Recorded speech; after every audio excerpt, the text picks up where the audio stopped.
Let's make the Not So Blue Hawaii from the 12-bottle bar.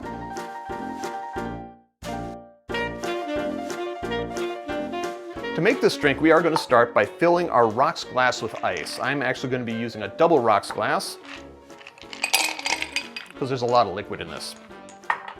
I'm leaving 2 ice cubes behind because I'm leaving 2 ice cubes behind. Don't think about it too much. Let's start with our simple syrup. We're going to have half an ounce of simple syrup. Half an ounce is 15 milliliters. And this is a 1-to-1 simple syrup. I do have a recipe here on the channel. Link will be down below if you want to check it out.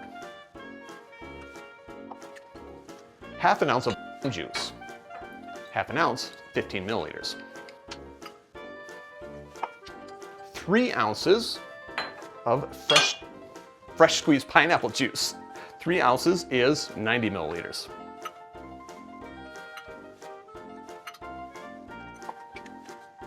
Half an ounce of your orange liqueur. And this is not a curacao. The recipe does call for any orange liqueur. You can use a curacao if you'd like. Half an ounce is 15 milliliters.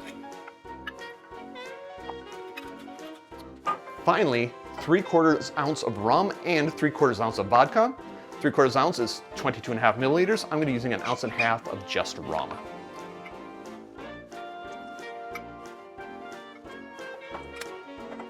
And maybe you can see now why I used a double rocks. Next, we're going to stir this and garnish. The official garnish is a pineapple slice and a brandied cherry. I'm fresh out of pineapple, so I'm just going to do the cherry. And there you have it, the Not So Blue Hawaii from 12-bottle bar. Drink with good spirits. Let's get this cherry out of my way.